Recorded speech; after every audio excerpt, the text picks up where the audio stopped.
ji servî sînorê navbera Bakur û Rojavayê Kurdistanê de û nêzîkî bajarê Qamişlo ji gundê Letîfiyê çîrok û bîrhatina seyr a Letîf Şakir tê vegotin. Di dema ku xweşnav kurê Letîf Şakir hewşa mala xwe dikola merawî rastî tiştekî hişk dihat. Xweşnav texmîn dikir ku ew kevirekî mezin e. Lê ew şêtma dema ku dît sebateke bi 27 mînên jêrzemîn te jî derket ber çavê wî. Xweşnavê temen 59 salî destê xwe ber bi cihê mînan vekir û got bavê wî ew mîn beriya 53 salan di vir de veşartibûn da ku wan ji bo pêşmergeyên şoreşa Eylûlê serkêşiya Mustefa Berzanî bişîne.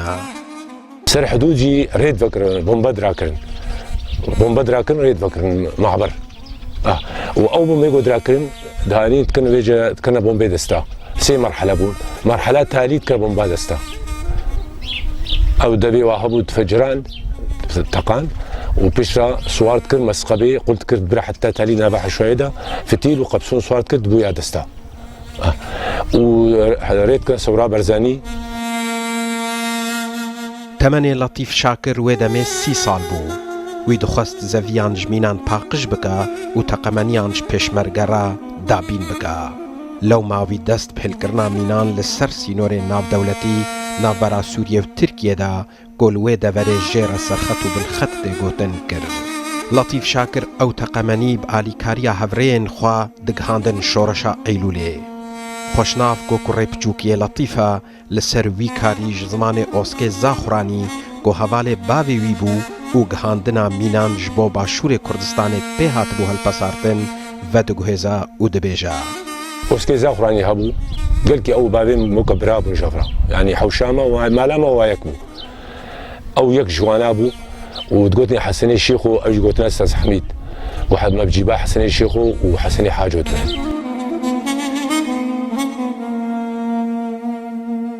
Bi dirêjahiya wê demê Letîf Şakir bi şev û roj kar dikir ji bo hilkirina mînan li ser sînorê beramberî gundê wî ku 300 metrî ji sînorê Tirkiye dûr e û bi şev wî efser û serbazên Tirk ji bo xwarinê divexwendin û diyarî pêşkêşî wan dikirin da ku sibehê rê bidin wî da ku karê hilkirina mînan bike.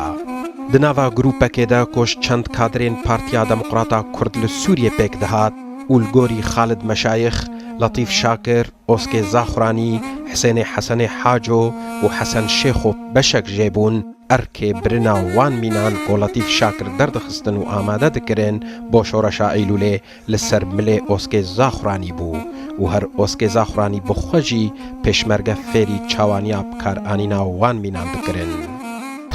ما درد خستن بخوام برای درنات خستن تمام.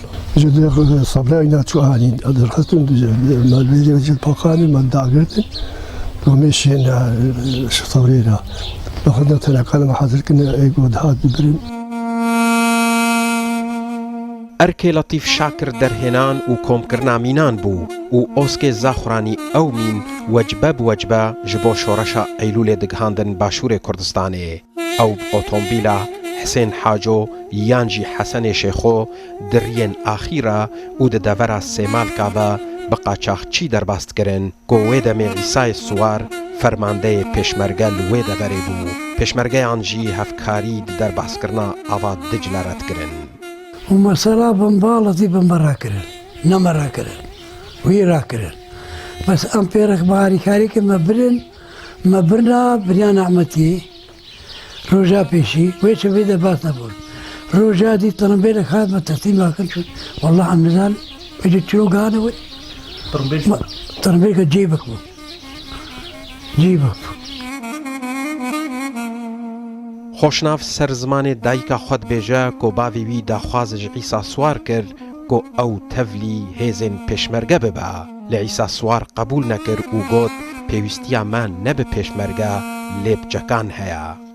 دائما جي تشكاينا دوازي هم بيشمرقا افديا مش مردود وحتى جارك يقولوا شو ونضا بشغل بازا بيسرو جاكم هات قوش مر بحث سكر قوتنا قوتنا يا زي ما لا خاني مركي خو خاني فروش مزي هر ما بشيري وياجي ما كردستاني ما بيشمرقا